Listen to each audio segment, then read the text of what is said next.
yang kita sayangkan justru kemudian Ketua Robita Alawiyah tidak bersikap tegas terhadap apa yang dilakukan oleh para oknum-oknum yang notabene-nya mereka adalah anggota dari Robita Alawiyah. Harusnya secara kelembagaan Bung Taufik memberikan klarifikasi secara langsung atas nama lembaganya terhadap apa yang dilakukan oleh para cucungu-cucungu Robita Alawiyah tersebut.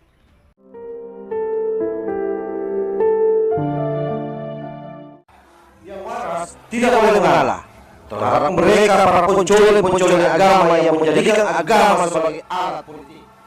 Apa mengurangi rasa hormat? Habib-habib dari Yaman itu datang ke Indonesia 2 gelombang.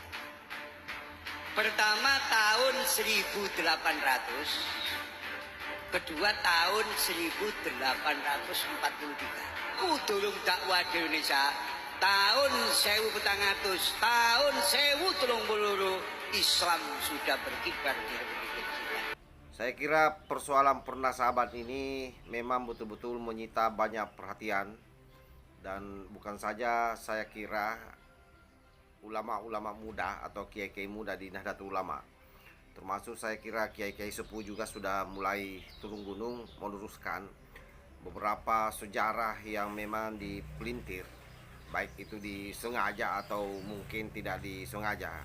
Tetapi faktanya kemudian di lapangan kita mendengar berbagai macam ceramah-ceramah yang selama ini secara langsung dan tidak langsung mendegradasi ulama-ulama pribumi. Dan termasuk saya kira yang paling berbahaya adalah ketika sudah berani mendegradasi perang daripada Wali Songo di dalam rangka mengislamkan rakyat Nusantara ini. Dan cuplikan-cuplikan video seperti itu saya kira sangat mudah ditemui di media sosial hari ini. Dan anehnya ketika yang melakukan itu kemudian cucungu-cucungu dari oknum Robita Alawiyah seperti Bahar Smith CS.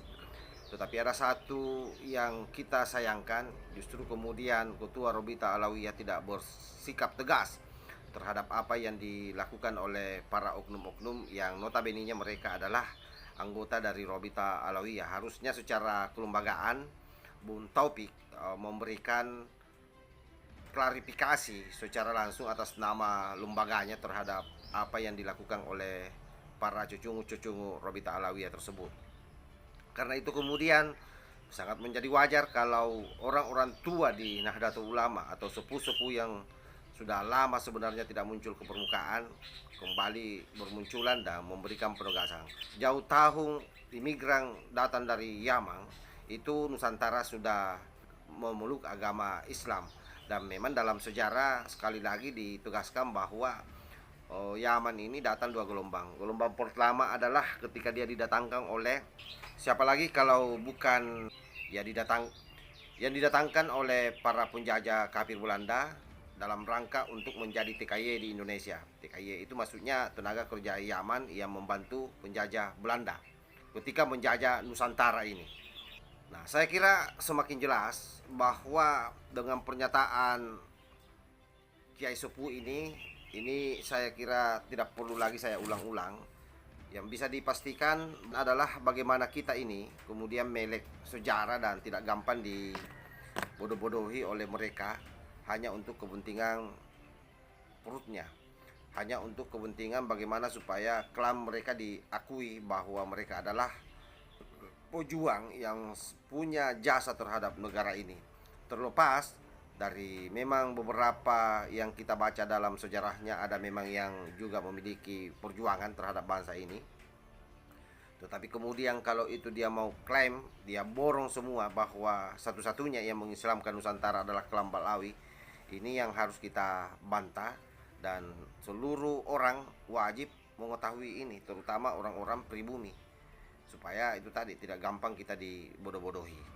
Dalam sejarah kita tahu sendiri bahwa tahun 1300-an itu sesungguhnya kakek-kakek Wali Songo itu sudah ada di Indonesia, seperti yang ada di kampung saya yang pernah saya jelaskan sebelumnya, bahwa ada namanya Syekh Jamaluddin Al-Husaini Al-Akbari yang kemudian datang ke Sulawesi Selatan, itu bertempat di Tusora, Kabupaten Wajo, salah satu kabupaten di Sulsel ini. Itulah yang kemudian menyebarkan agama Islam di Sulawesi Selatan awalnya, lalu menyusul murid daripada Sunan Giri, yakni ada 3 dato, ada namanya Dato Ribandang, ada namanya Dato Patimang, ada namanya Dato Ritiro.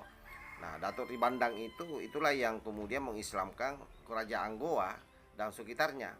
Dan untuk Dato Patimang sendiri mengislamkan kerajaan Lu. Jadi orang-orang yang ada di Lu itu Dato Patimang yang punya tanggung jawab mengislamkan mereka atas permintaan daripada raja. Nah, untuk daerah Sulawesi Selatan bagian selatan, khususnya di daerah saya, ada namanya Imam Dato Ditiro, yang kuburannya ini ada di kampung saya. Nah, itu penerus daripada Wali Songo.